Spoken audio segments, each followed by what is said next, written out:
करते हैं आचार्य श्री दयालुदास जी महाराज। एक दिन बड़ौदा गुजरात के संत श्री दयाराम जी ने गुजरात प्रांत पर दया करने की प्रार्थना की।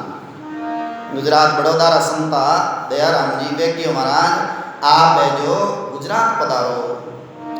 श्री दयालुदास जी महाराज ने उसे स्वीकार कर दयाराम जी को तैयारी करने आगे भेज दिया कि आप तैयारी करो हम आ रहे हैं।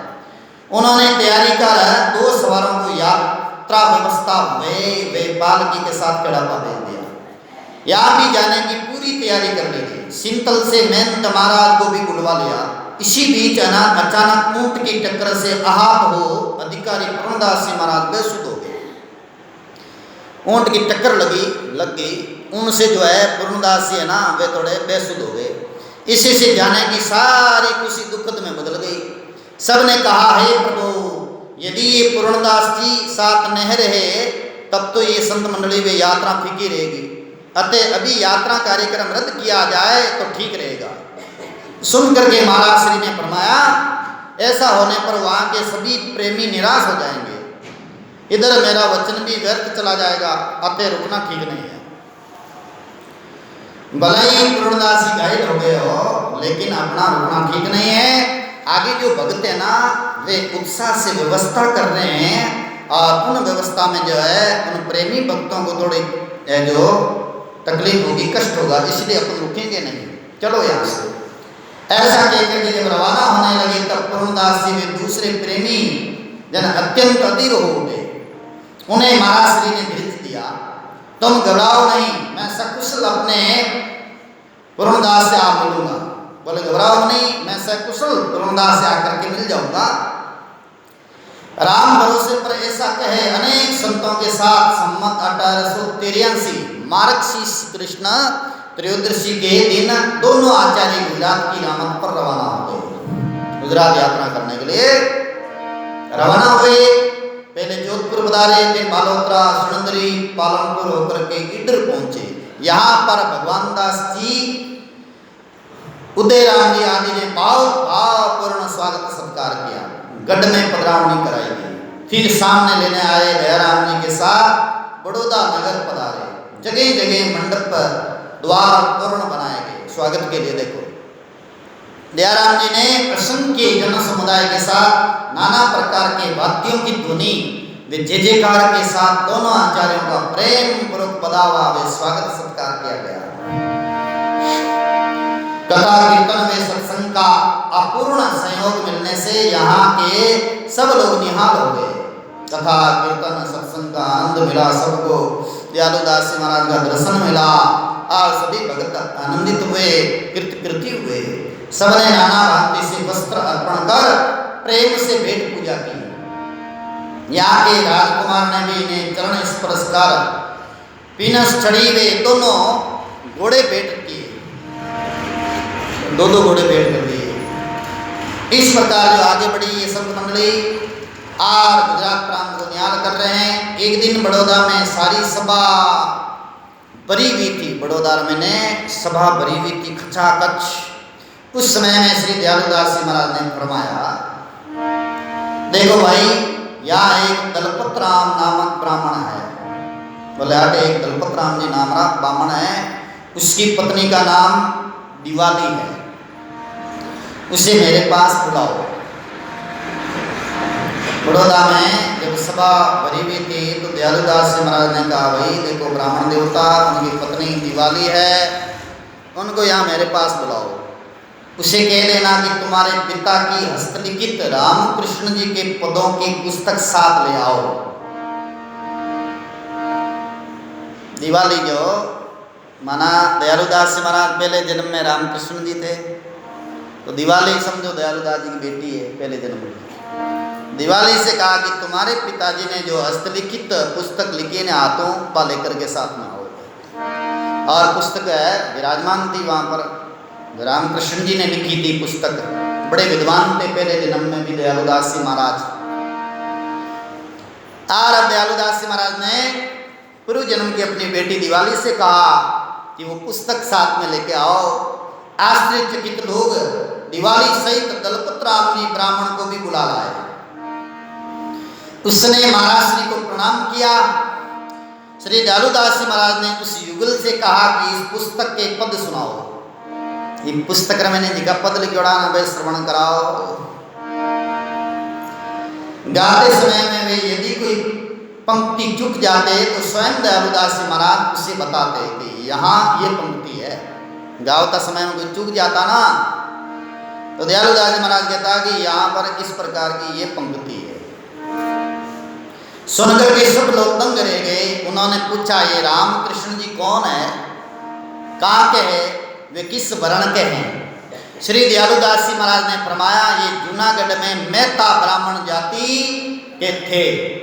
ब्राह्मण जाति मेहता जो नरसिंह जी मेहता आते ना उसी जो जाति के थे और जूनागढ़ में ही है जो नरसिंह जी महाराज का प्रागट्य हुआ उसी गोत्र कुल के जो ब्राह्मण थे वे दंडी स्वामी पुरुषोत्तम आचार्य जी के शिष्य हो गए। कुछ दिनों बाद अहमदाबाद में व्यापार किया। वहाँ गुरुजी द्वारा बहुत ही अनिष्ट की बात सुनकर के उनकी आज्ञा से वे बड़ौदा आ गए। एक बार गुरु दर्शन करने सभी वर्ण के नर नारी दंडी स्वामी जी के पास आए। शूद्र के द्वारा चरण स्पर्श करने से अनमने हुए रामकृष्ण जी गुरुजी से बोले कोई शूद्र है गुरुजी के चरण स्पर्श कर ले। तो रामकृष्ण जी अनमने होकर के गुरुजी से बोले कि इन लोगों को छूना नहीं चाहिए।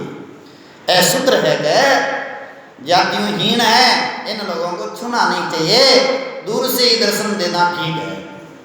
सुनकर के दंडी स्वामी जी बोले पुरुषोत्तम आचार्य जी ये भगत के कोई जाति वर्ण नहीं होता। भगत है भावना लेकर के आते हैं उनके कोई जाति वर्ण नहीं होता है। यूं कह दिया दंडी स्वामी जी ने। वे महात्मा बड़े थे।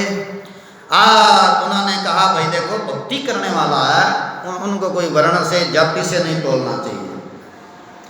जो भगत के साथ भेदभाव रखता है स्वयं उसे ही उस जाति में जन्म लेना पड़ता है। जो भक्ता हाथ भेदभाव करे ना उनको उन्हीं जाति में जन्म लेना पड़ता है। तो देखो जिका भेदभाव करे जिका बहुत घृणा करे जिन जाति से उन्हीं जाति में उनका जन्म होता है और उन्हीं जाति में वो जन्मते हैं। इसलिए तुम्हें भी वहाँ जाना पड़ेगा। दंडी स्वामी पुरुषोत्तम आचार्य जी ने बोल दिया रामकृष्ण जी को कि आपको उन्हीं जाति में जन्म लेना पड़ेगा। ये सुनकर के घबरा कर शिष्य बोला प्रभु मैं तो कभी आपके इन चरणों से दूर नहीं रह सकता। यदि मुझे ऐसी शूद्र जगह में जाना पड़े तो मैं आपके ही अंश से आऊँ, ऐसी कृपा करावे। रामकृष्ण जी ने प्रार्थना की कि भगवान ऐसा तो हो नहीं सकता, मैं आपके चरणों से दूर नहीं रह सकता। अगर ऐसा हो तो मैं आपके द्वारा ही जन्मूं। सुनकर के शिष्य पर कृपालु हुए दंडी स्वामी ने कहा कि तुम चिंता मत करो, भक्त चाहे जैसे वर्ण में क्यों न हो उनकी भक्ति कभी मंद नहीं पड़ सकती है। नामदेव जी, वाल्मीकि जी और सबरी आदि उन भक्तों को देख लो, वे शूद्र जाति में जन्मे फिर भी उनकी भक्ति प्रयाणी थी। जैसी तेरी इच्छा है मैं भी तेरे लिए आ जाऊंगा, वे तुझे भी अपने पास रखूंगा। उस दंडी स्वामी जी पुरुषोत्तम आचार्य ने कहा जैसी तुम्हारी इच्छा है उसके अनुसार मैं आ जाऊंगा।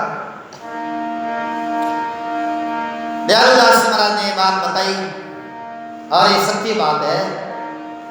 वास्तव में जाति से घृणा करते हैं उसी जाति में जन्म लेना पड़ता। दादू दयाल जी महाराज की सत्संग सुनी बादशाह अकबर ने 40 दिन तक सुनी।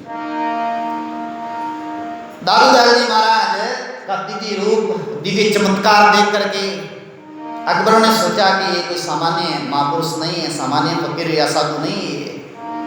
क्योंकि इनकी बड़ी सभा में दिव्य आसन भी आया और इनके शिष्य टीला जी ने इतना बड़ा रूप बनाया कि मेरे प्रकोटे को भी नाप लिया।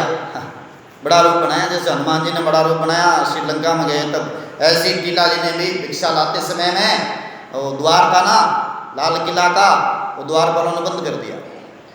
टीला जी को लगा कि देखो भिक्षा लाने जा रहा हूँ और ये जाने नहीं देते हैं, तो बड़ा रूप बना करके और जैसे एक क्यारी माना खोटे से दूसरे खोटे में किसान चले जाते हैं ना, ऐसे ही महाराज उस कोटे से बाहर आ गए इतनी बड़ी दीवार से।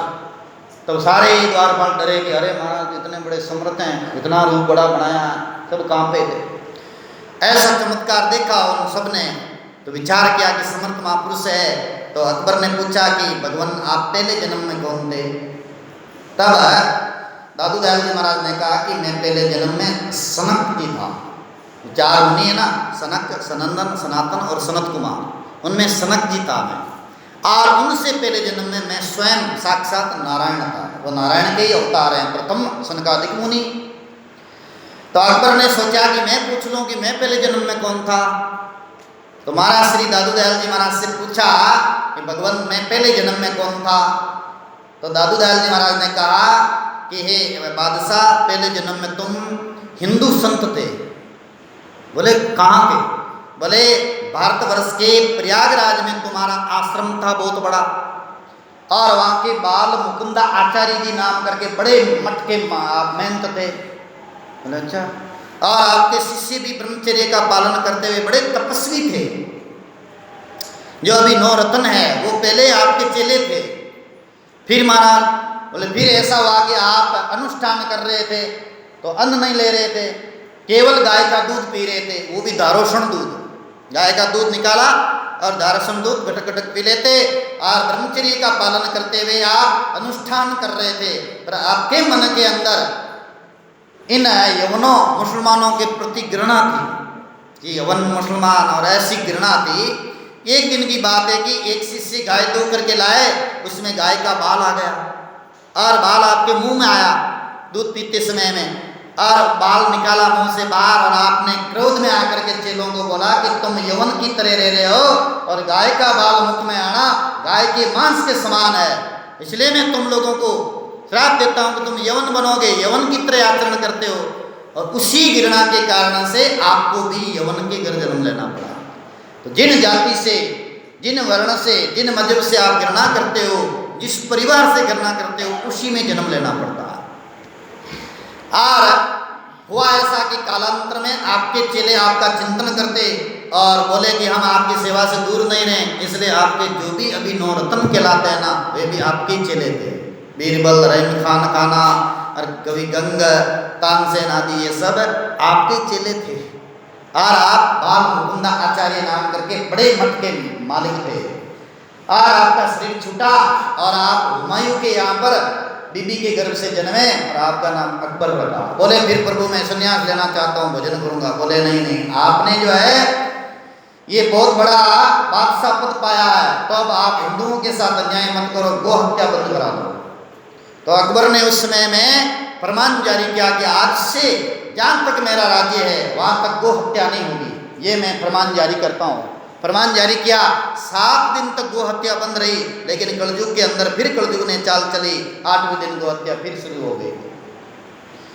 तो इस तरह से जो घृणा करते हैं जाति से, वो उसी जाति में जन्म लेते हैं। अब आप देख लो गणित लगा करके, जो आपस में घृणा करते हैं दूसरी जाति से, वो उसी जाति में जन्म लेते हैं, उसी जाति के नेता, साधु, संत, महात्मा बनते हैं। आप विचार कर लो, कोई भी 35 कौम किनसे घृणा करती है, फलानी कौम किनसे घृणा करती है, इसलिए घृणा कहीं नहीं करनी चाहिए। और रामकृष्ण जी परमहंस, ये रामकृष्ण जी घृणा कर ली मेघवाल परिवार के एक व्यक्ति से, इसलिए पुरुषोत्तम आचार्य जी ने कहा कि घृणा कर रहे हो तो आपको वहीं जन्म लेना पड़ेगा। तो रामकृष्ण जी ने कहा भगवान फिर मैं आपका तो चेला हूँ, आपसे दूर नहीं रह सकता, तो आपको ही आना पड़ेगा। तो वही पुरुषोत्तम आचार्य जी मेघवाल जाति में प्रकट हुए और रामदास जी महाराज के लाए, उन्हीं के बेटे हुए दयालुदास जी महाराज, जो रामकृष्ण जी दयालुदास जी के रूप में प्रकट हुए। ये कथा महापुरुषों की बड़ी विचित्र कथा है। तो सज्जनों,